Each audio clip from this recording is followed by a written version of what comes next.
Yo, you're so far away. Yo. Oh, they are. Yeah. Wow. Okay. It's a good thing I'm recording. That's not my problem. It's fair. That's fair. You made it my problem though.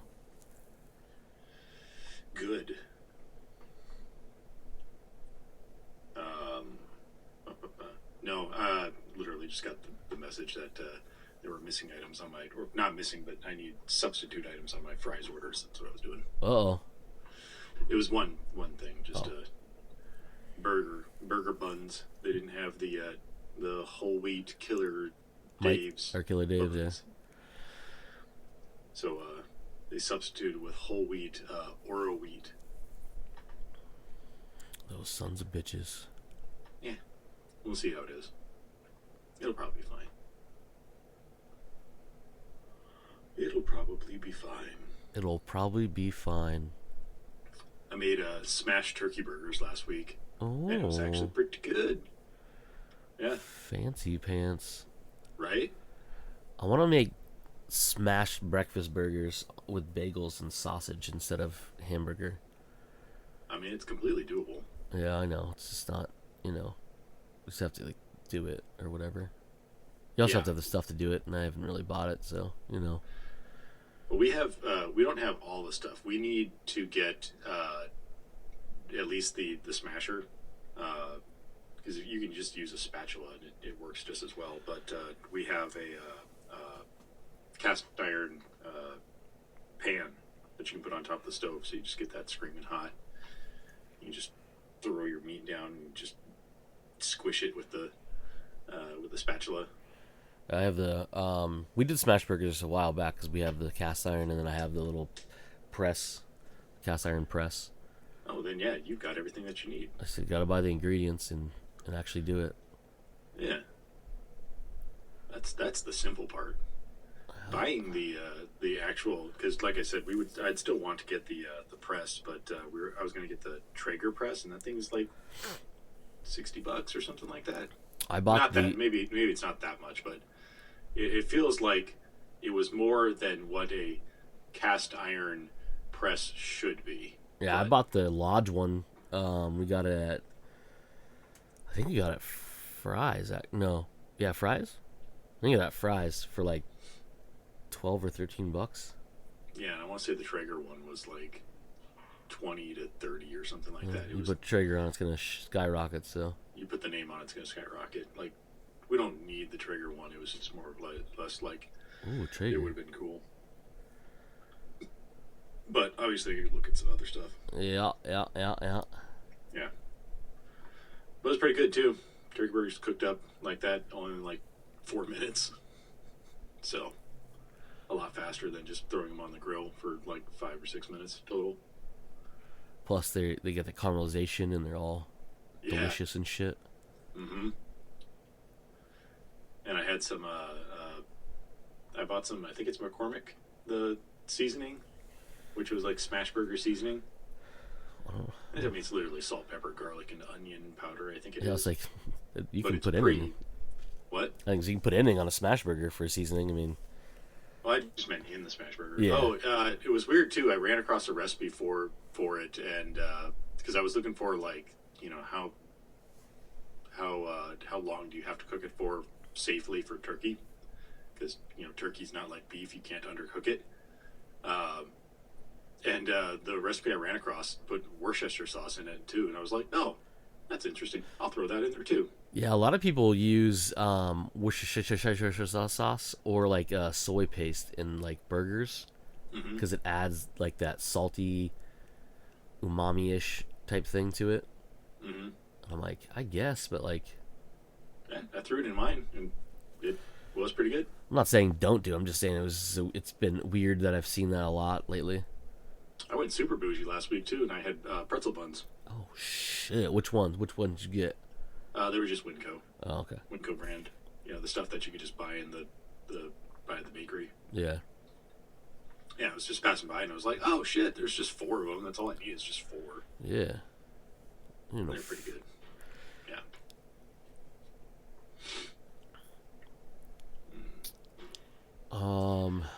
I actually So have how you been this stuff. week? I'm good, man. Like I have a. I don't know. Can you? You can't see it, can you? You buy some more books? Is that what I'm looking at? Oh, I can't see exactly what it is. It's a big pop vinyl. Oh shit! It's the Last Ronin pop vinyl. Yeah. Yeah.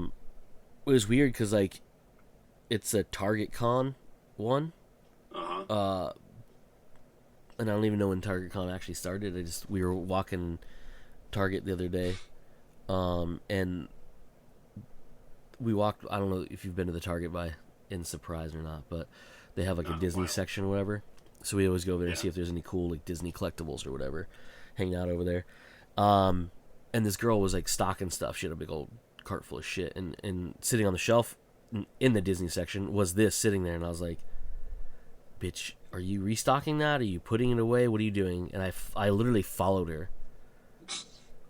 And Paige like, just ask her. I was like, no, I don't interact with these people. I don't want Yeah, to. but if it was something Paige was looking for, you'd ask her. Well, yeah, but that's because she won't. She wants Yeah. to, but she won't, and I won't because I don't want to. You know what I mean? Like I don't want to talk to these people. Uh huh. Not that I hate the people. Well, I do hate people, but like every time I've interacted with store employees, especially at Target, they're borderline fucking useless. And I'm not saying all of them are. All the ones I've interacted with are. Like literally, I asked this guy one time. I was like, "Hey, where?" I can't remember what it was. I was like, "I'm looking for something," and I asked him. It's supposed to be right here. Like this is the section for it. He's like, "Oh, it's on this end cap." He brings me like to 4 different areas. None of those end caps had anything, and he's like, "Oh, hold on." And so he pops his little fucking Telezon thing, and he goes, "Oh, they're on the back. But they're on pallets. I can't get them yet." How the fuck do you know that from looking at Telezon?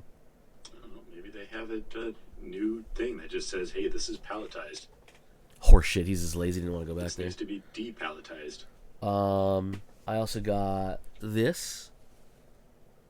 This is really riveting for an audio podcast, but I'll. Oh, that's Ice Nine Kills. Yeah, that's the book about the movie that they were making for the songs, right? Yeah. I think that makes sense. It's My the brother really likes the movie.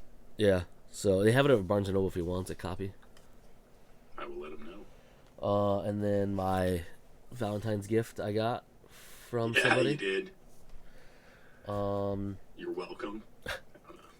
and then this can make a lot of noise, but I don't know if I told you a while ago I did the Trick or Treat Kickstarter. No, I didn't know anything about Trick or Treat Kickstarter. Yeah, so they did a thing for the anniversary of the graphic novel, in the movie too, but the graphic novel they released for it. So I got the pin set.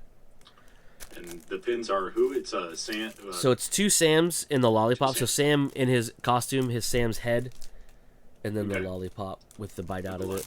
Okay. Yeah. And then and this guy here. Oh, we're pulling out an envelope. Yeah. Like big letter envelope. Big There's manila. like this guy. Oh, damn, that is a lithograph. Yeah, it's is pretty that cool. from Trick or Treat as well? Yeah, it's all from Because Trick or that Treat. looks Yeah. like Sam with no bag on his head, right? Yeah, it's the pumpkin head. It's one of Mike Daughtry's original like illustrations for it, like that style. I don't think this is actually by him. I think this is. Well, no, it is by him. Okay, yeah. So I think this is the original design. Very, to me, I don't know if you've ever seen the original animatic that he did, the animation one. I don't think I have. It's very like Afraid of the Dark. Are You Afraid of the Dark? Yeah, Are You Afraid of the Dark / like Scary Stories to Tell in the Dark. The art why? Because like the very like inky, like I don't know how to explain it, but well, no, the Scary Stories to Tell in the Dark is like just it's a book series that is probably ingrained in every kid, every person's brain of our age. Yeah, oh for sure. So exactly like when you say that, I'm like, oh, it's that creepy, scary, ink blottish type of drawing art. Yeah. So if you just have to say that, and I'm like, I know exactly what you're talking about. Yep. Thank you. I'm not going to sleep tonight. You're welcome. And then there's this one. Oh, that's dope. Right? This is super What's the cool. witch from? Or So, is it just a... so if you remember the movie, I don't know if you can see in the background. Is it the? I can sort of see the like ghostly people in the background. I don't remember this from the movie. It's I the school remember bus one. the school bus one. Yeah, so the popular kids take that one girl who's obviously on the spectrum, and she's dressed as a witch, and they bring her to the rock quarry, and they're supposed to like trap her down there, and like they tell their story about the bus driver that went crazy and killed all the handicapped kids. So this is that. So if you look in the background, you can see the ghost kids. Yeah, I can see them. Yeah, Yeah, so I guess I just don't remember that story. I remember the women dancing around the fire turning into wolves. I remember Sam killing some people. Actually, I don't remember a whole lot about that movie. I guess I'll have to rewatch it sometime. You should rewatch it. It's good times. Yeah. And then the last little bit inside here, lots of noise, sorry everybody, are some vinyl stickers. So one is signed by Mike. Ooh, that's dope. Yeah. And this is the cover art for the original book. You have his original drawing for Sam. Oh wow, I've never seen that. Yeah. And then there's the lollipop sticker. Nice. So that's all that stuff. That's all the bonus stuff, obviously. And then the piece de resistance, as they say, is this guy here. The nice slip cover. Really, it's a hard one too. And then it has reminds me of an absolute. Yeah. Yeah, the book in it. So that's the cover. Cool. And it's got Sam with the flaming pumpkin on the back. Basically a retelling of the movie / thing, or is it its own? Yeah, so it's the graphic novelization of the movie, the vignettes from the movie. But then it has the graphic novel they released later, which had more stuff in it, more stories, all about Sam. And it actually has Sam's origin story in it. Cool. And then it's got a new story from Mike Daughtry in it as well. That's awesome. Yeah, and then it's cool because like let me show you it has this little cover page thing. For the faithful who have kept the candle lit, happy Halloween. Yeah, that's cool. Yeah, and then there's in the back it has like all graphic novels do. It has like Mike's sketches. That's cool. Yeah, so you can see some of those, and then it's got covers, different artists and stuff. And they're pretty cool. That's very Tim Burton-y. Yeah, there's a couple really cool ones in there, but yeah. So that was that one. I did this Kickstarter in 2020 or 2021. And that's how long it took? Yeah, it's been a while. Maybe that's why I don't remember. Like, you probably did tell me about it, but since it's been like 4 years. Yeah, dude, it's been a while. 3 plus some months, more than likely. Yeah. I just don't remember it. Yeah, so it finally shipped and I got it, and it's fucking dope. That's really cool, but that's the thing that sucks about doing the Kickstarter stuff. Obviously, the Expanse one is my first one, and I'm just like, when am I getting the extra stuff? Yeah. The digital copies are cool, but I want the physical stuff, and I want the I want also the extra stuff. I want the beanie. I want all the patches and everything that I also bought. Give it to me, and it's just like, no, that stuff is coming when we're basically all done, which I think is the end of this year. I think September, something like that. Yeah, because they're doing all done or something like that. Because I remember getting that email or something like that, and it's just like, oh, cool, that'll be like a cool birthday present to myself from when did we do this last year? Yeah, I think so. Yeah. Yeah, get all the goodies to go along with it. And then I've been getting emails. I think it's Boom Studios is doing Farscape. Yeah. Comic. Yep. I just haven't seen any details exactly yet of what it looks like and what are some of the extra stuff that you're going to get. I think I might back that one because I actually did really enjoy the Farscape show. I do love it was such a weird and crazy fucking show that I'd probably back a comic for it just to get some extra goodies, especially if they're really cool stuff to go along with it. Yeah. So yeah, it's the stuff I got this week. A lot of book stuff lately. I see some big tomes there that you got on the desk. Oh, that's the ones I showed you not too long ago. It's like Lightbringer, Holly, and Oh, then okay. the Becoming the Boogeyman. Okay. Yeah. I've been doing that thing where once I finish a book, a newer book, if I can get the hardcover, I'll get it. If I enjoy it, obviously. Obviously. Yeah. Um, so I It's think not a bad idea. Curators, Owen King's book is right there. Some other shit back there too. Um, You see that? Not Lock and Key. I'm trying to remember who does the actual keys. Anyway, they're doing a 50% off sale for Joe Hill signed stuff. yeah, I saw Yeah. the key the email come through Yeah. because it comes in as a Skeleton Crew. I think is what it comes in as. Skeleton Crew. That's Yeah, who it is. Yeah, the Skeleton Crew. Yeah, yeah, yeah, yeah. yeah. So, yep. So yeah, I actually had some stuff saved this Oh my week. God. Well, I let's I get know. into it. So two of these are different stories. Then there's a bunch of Ninja Turtle stuff that follows it because I knew the Last Ronin thing was coming out because they've been talking about it. But we'll get to that in a minute. But I have a bunch of those, and they're all around the same thing. But Okay. I got them. So the first one is Robert Pattinson's sci-fi thriller gets disappointing update. From director, I think it's pronounced Bong Joon Ho, but I could be wrong. I think I know that name. It sounds familiar like that. Yeah, so he's the one that did like what is the name of that movie? Parasite and stuff. Yeah. Or wait, no, not Parasite. That was the other guy.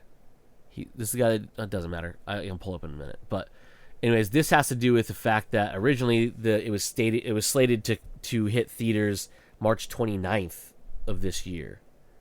Okay. But it's actually being pushed back till next January.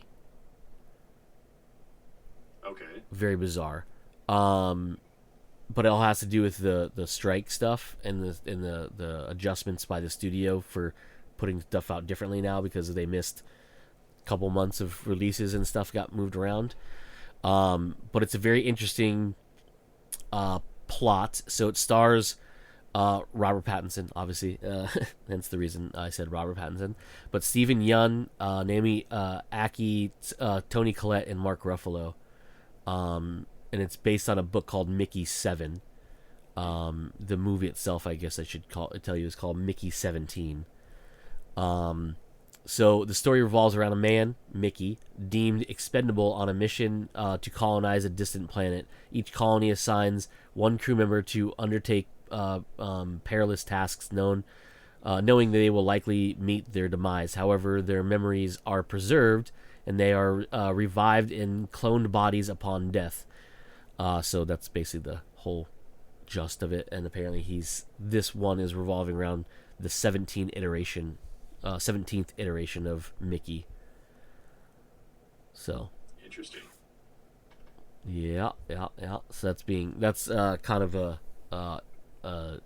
shitty thing, but also sounds kind of fun Right. Nah, I'm down for that. because why not? Because why not? Exactly. Because why not?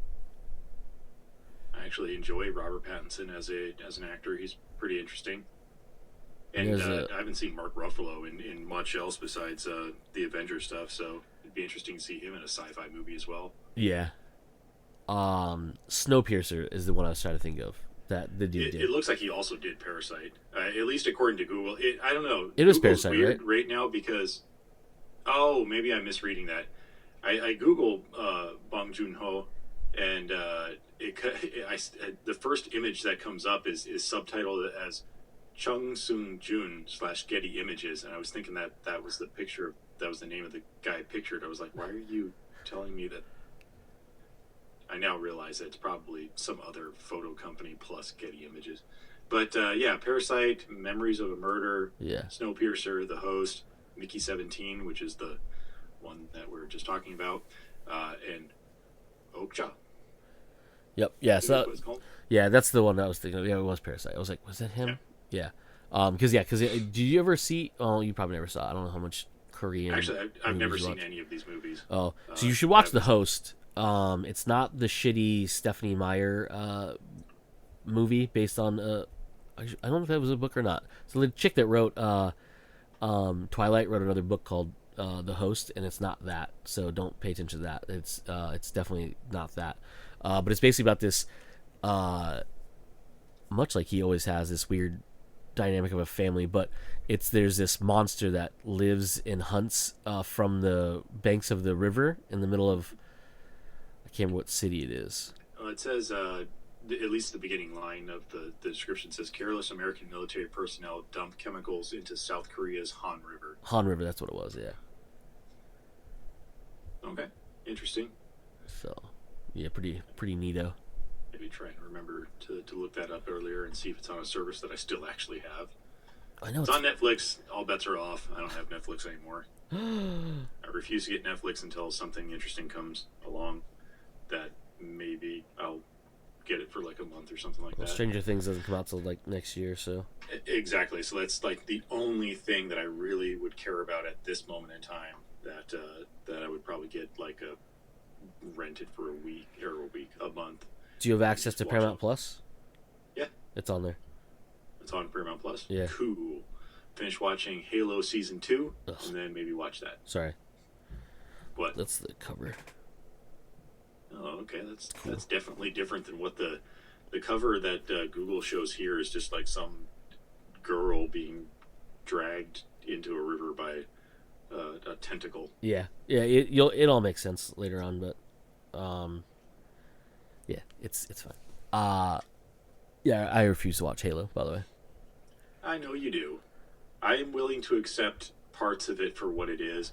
I will say that. Well, yeah, okay. I will say, and then we'll continue on with more of the stuff that you have. That at least Pablo Schreiber agrees that one of the biggest missteps that they made in the first season is that they gave Master Chief a girlfriend.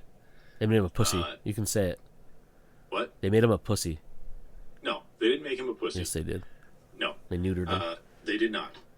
I wish they would have taken it slower, but to me, what a Halo should be, a Halo show should be, is an exploration of what it means to be human, while also trying to be non-human in order to protect humanity, essentially, is what it should be. And I think that they had the idea for that, and they kind of squashed too much of that into season 1, rather than taking their time to explain that or to show that over the course of a couple of seasons of it.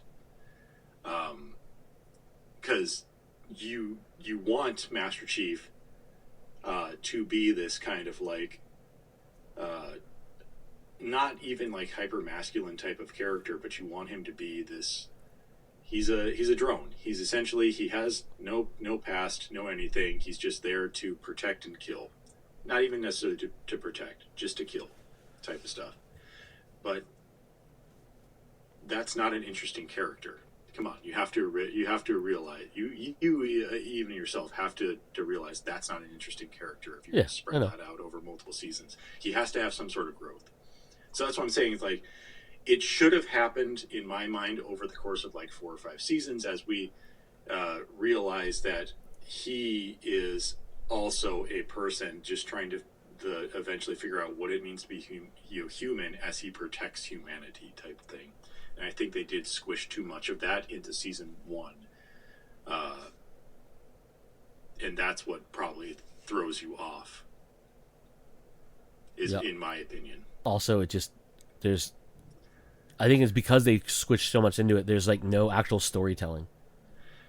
There is storytelling, in my opinion, but it's probably not the storytelling that you were probably looking for. For me, I was looking for an introduction into this world and getting into the, who these characters are, but also the fight with the Covenant. Like, that is where things, should have started to kick off.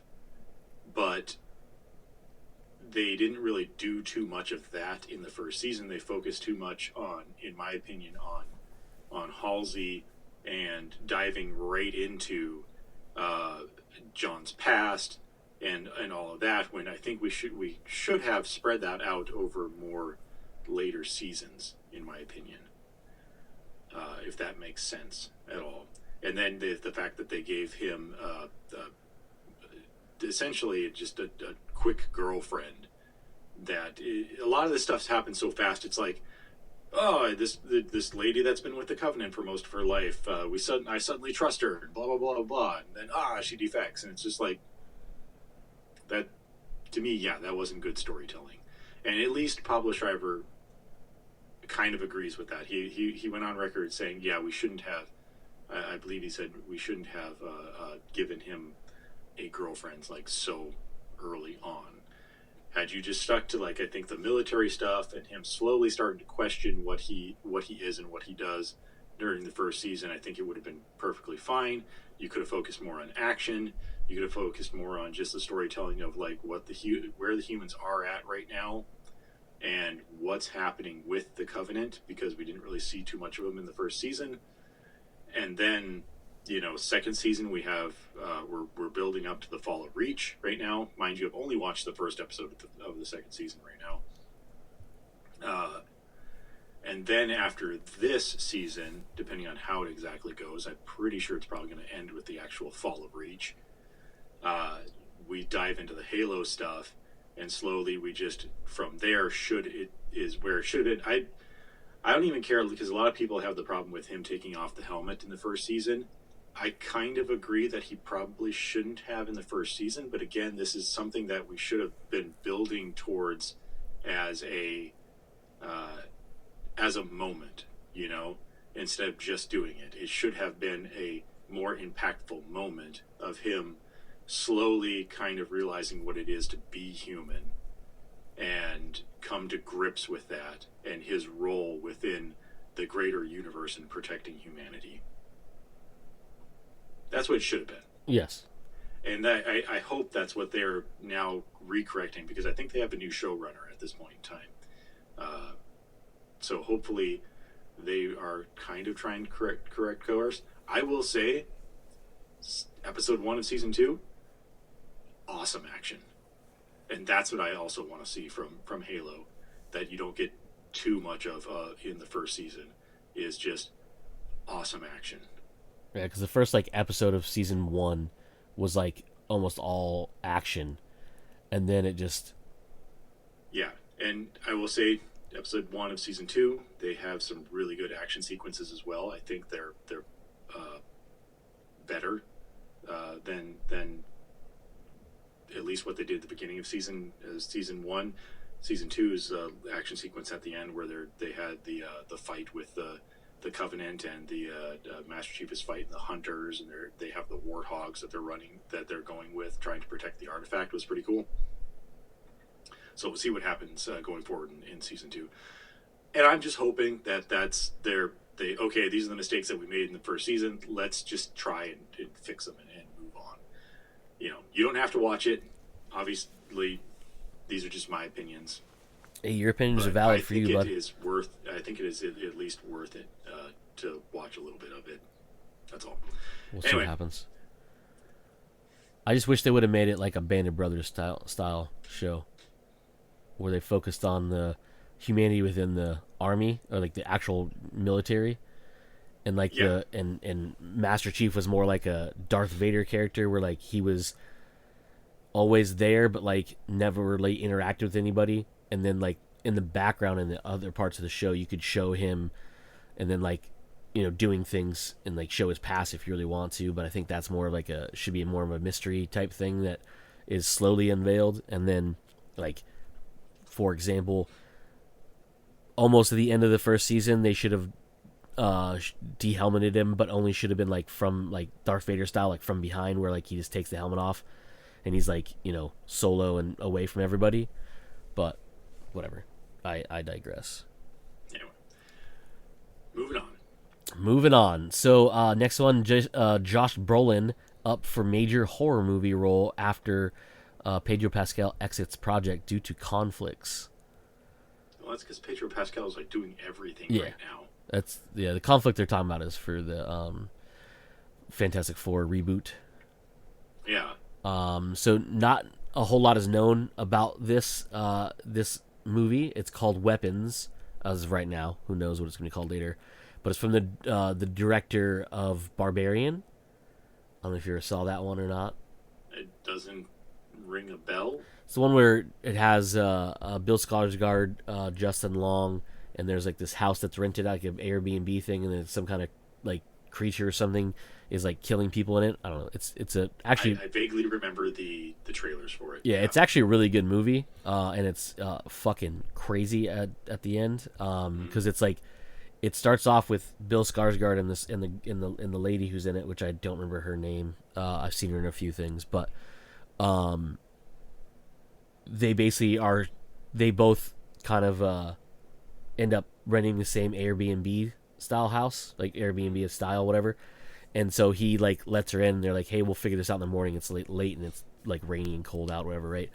Yes. So and they kind of like form this like weird relationship. Like they find out more about each other and the fact that they're weirdly compatible in a way. Like they're very interested in the same things, whatever. And then like all sorts of shit goes down, and then it jumps forward in time, like a few weeks, and that's when they introduce Justin Long as being the owner of that, who's a actor who gets put up into like basically gets canceled because of some rapey shit that he did, and so he's like, yeah, it's fucking crazy, dude. It's like it's nuts, but yeah, that's Barbarian.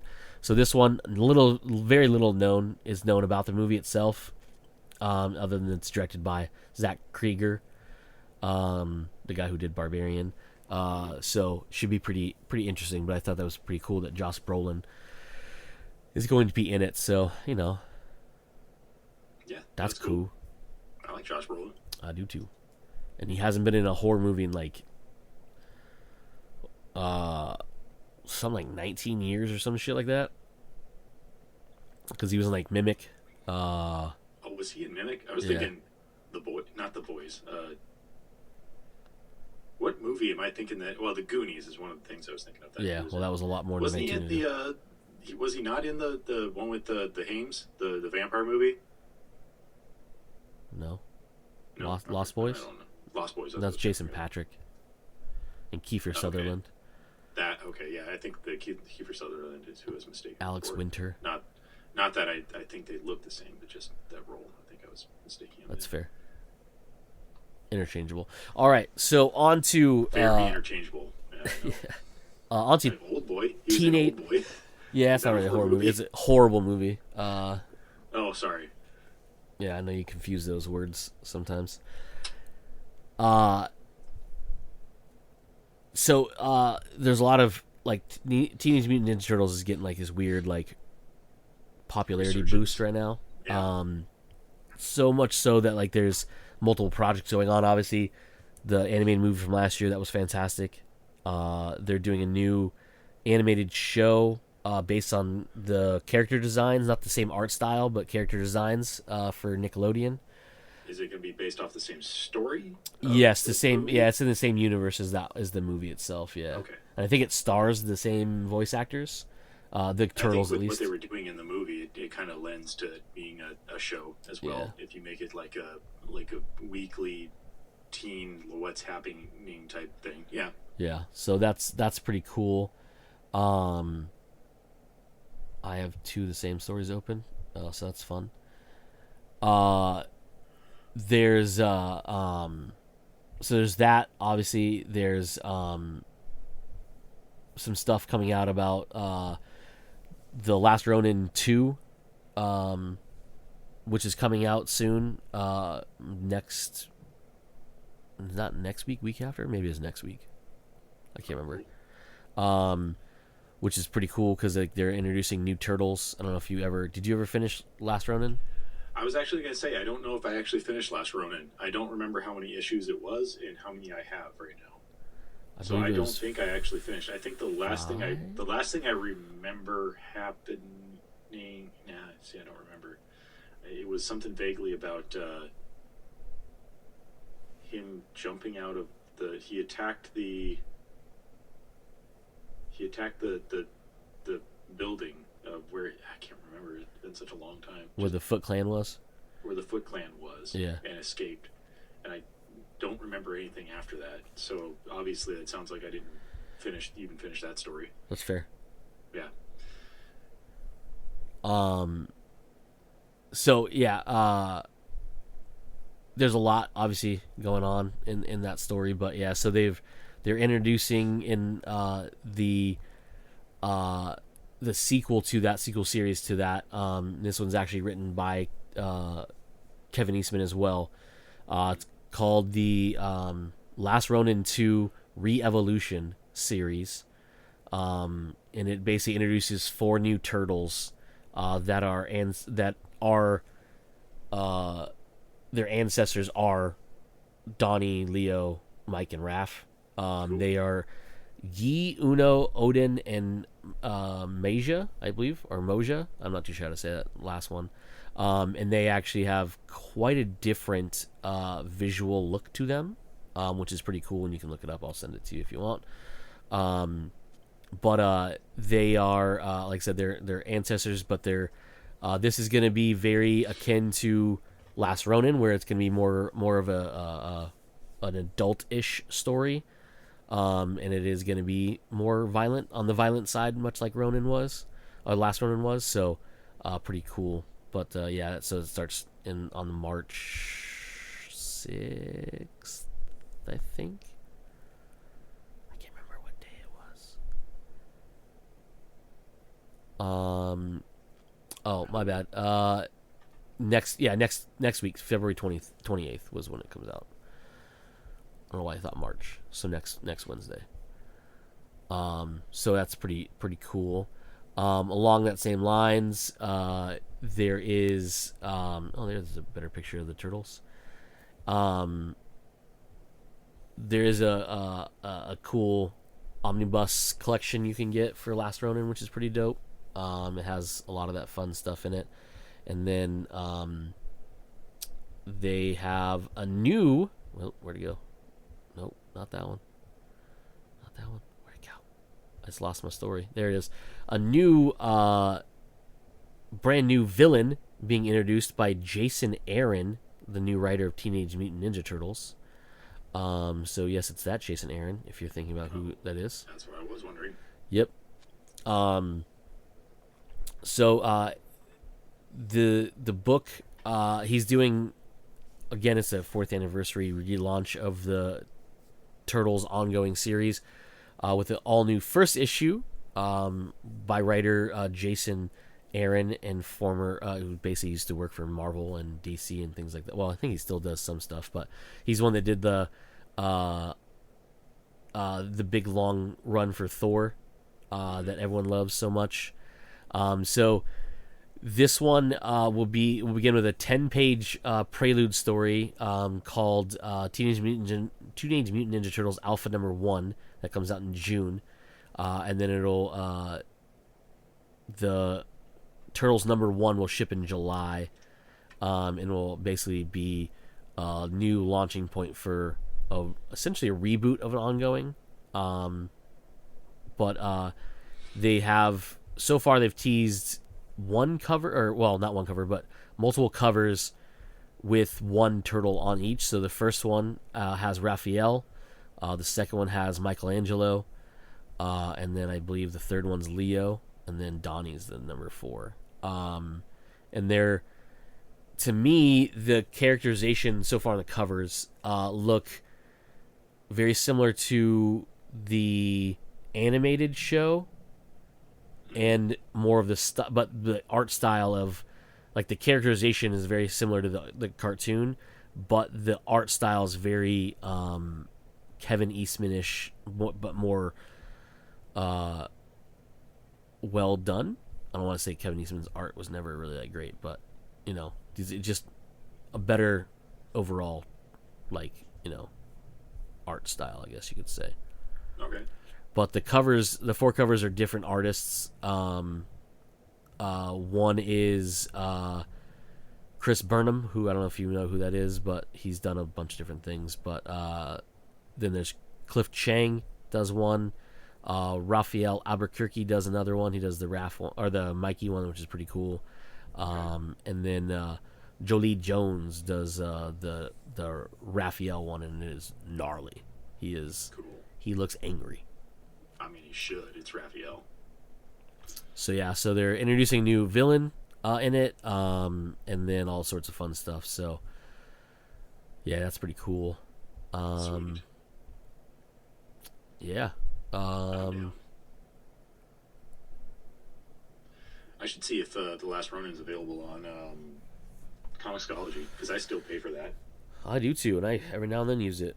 But now it all goes under I remember Kindle. that I have it, and then I will use it, and I will read a bunch of stuff on it, and then I will forget for the longest time that I have it again.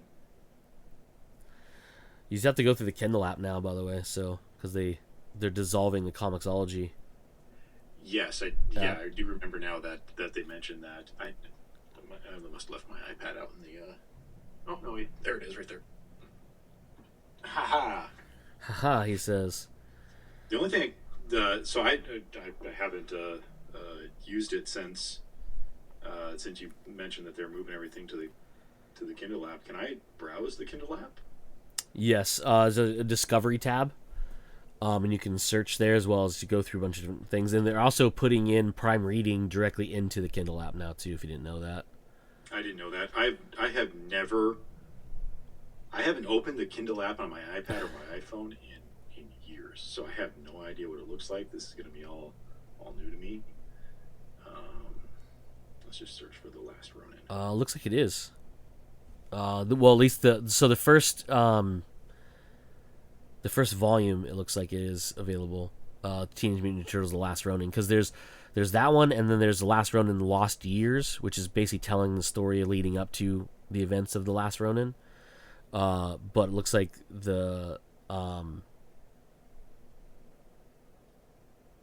all of Last Ronin is available to read for free, as they always say, but it's basically included in your membership of Comixology Unlimited on there. So Sure, use my Bluetooth. I don't really care. I'm trying to remember if it was 5 issues or 6 issues. Does it still have the guided? Oh, that was weird. I'm on my phone, and my iPad is currently farther away from me. Yeah, it still has guided. That's cool. All right, I'll have to. I know what I'm gonna try and not forget later. Me, I will forget stuff. I will forget to do this later. Yeah. Okay, that's cool. That's all set, ready to go. At least I can finish off the first bit, and then yeah. And then we'll worry about the lost years later. Yeah. Because I didn't even know about those till actually I was searching for Last Ronin 2, and then I saw a picture of the lost years, and I was like, oh, that's cool. Anyway. So yeah, that was most of my stuff about turtles things. But I think that was all I had for the turtle stuff. Yeah. Anything else that you want to talk about? There was something, and I forgot what the hell it was, and I was like, oh, I think I read about it on here, and then of course I look at my history, and I'm like, well, I have read a lot of stuff on here, so it is hard to say what it was. Fair enough. Yeah. I don't know what it was now.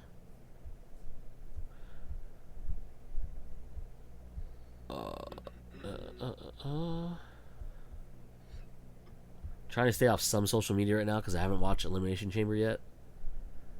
Oh, wrestling? Yeah. So the reason I said that, I don't know if you know this or not. So, Elimination Chamber is in Perth, Australia, this year. Nope, didn't know that. Okay. And they're doing it live for them, well, live in general.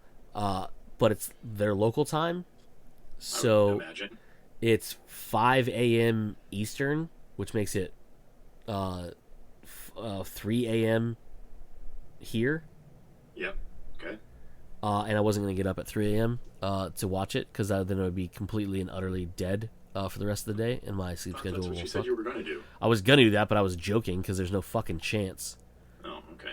Sarcasm doesn't come through on text Yeah. messages. Well, I was hoping someone would say something so I could explain my thing, but no one wanted to bite into my joke. Mike just emphasized it, so. And it was also 10 o'clock at night, and I didn't even know what you were talking about. I was done. Yeah, I figured it would be. So, anyways, yeah. So that's that. I don't want to get spoiled for that, and I think I've already seen something that spoils part of it. So whatever. But who cares? I guess, right? Right. Well, then the only two things that I really had this week that were semi interesting to me is that Ian McShane confirms that the John Wick spinoff Ballerina is being reshot to protect the franchise, is what he says, which is kind of an ominous thing for me to hear. I saw that. It doesn't really go too much into it. That it's just kind of been in a little bit of production hell because they're going through reshoots right now. And their new projection of when it's going to be released is June of 2025. Jesus, they really are just shooting the whole thing, huh? Yeah.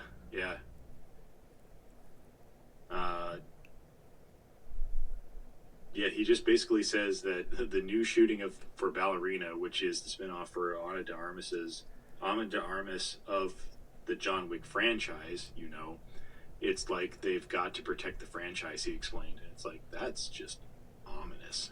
Yeah, it's like, what the hell's wrong with that thing? Yeah, right? So it'll be interesting to hear what more comes out of this as we get closer. I mean, they showed a teaser of it like last year before. Mm-hmm. And I was like, dang, all right, cool. And then like it just kind of fell away. And I was like, oh, okay. All right. That's cool. Whatever. Oh, he also says it's not just it's not reshoots, it's new shoots. Oh. Well, when you say reshot, it makes me think that they didn't like what they got, so they're like, hey, we're going to not just redo things, we're going to make new things. Yeah, Ian McShane, who plays Winston in the franchise, shared an update on the One Show, which is the name of the show that he was on, revealing that the whole movie is being retooled to blend in with the universe. It's not reshoots, it's new shoots. McShane explains. Okay. Right? I guess, like I said, we'll see what happens there. And the only other interesting thing that I saw this week is that Daft Punk to live stream their Discovery era anime film Interstellar 5555 on Twitch. Interesting. You ever seen the movie? I've seen parts of it. Okay. Yeah, it's part of the music videos. It's part of the music video, so I've seen parts of it. I have actually never sat down and watched it. It was just interesting to me to be like, oh, yeah, that's right. I never saw the whole movie. It'd be interesting to watch. And it's like, oh, it's on Twitch. That's an interesting place to release it. Yeah, that's a interesting way of doing it.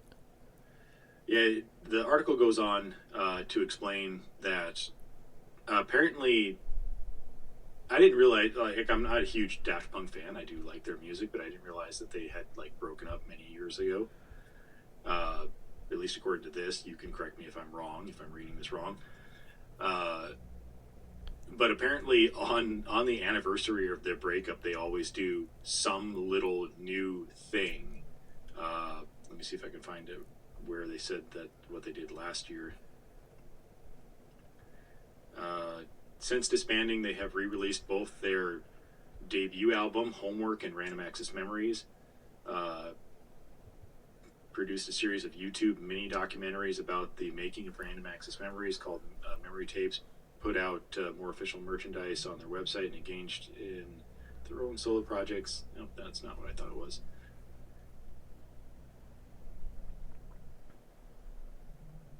Where is it?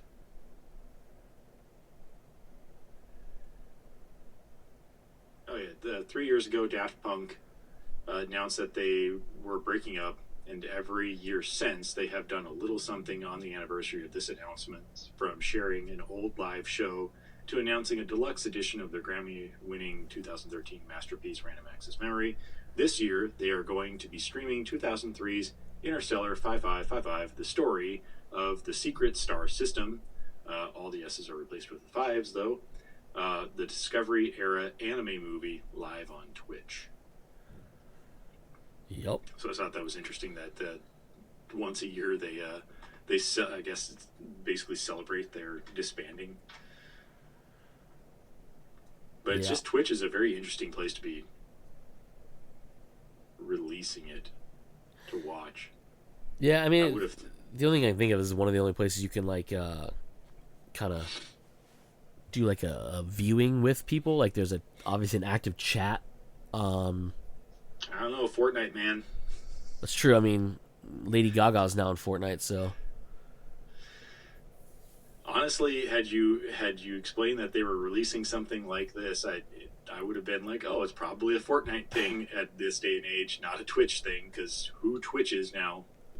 That how you say it? Twitches? I mean, there's a lot of people who like Twitch, but not the way you're thinking. Okay, fair enough. Yeah, no, Twitch is still. I mean, it's still a.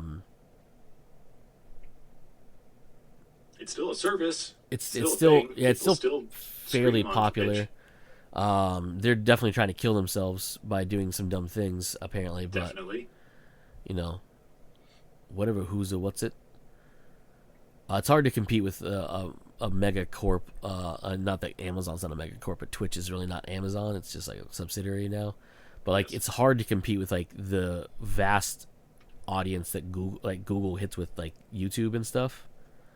It's mind-numbing. Like that shit is. There's so many. Like it's so saturated on there too, which is the shitty part. But you're still gonna have more eyes on you, on YouTube than you would on Twitch, for sure.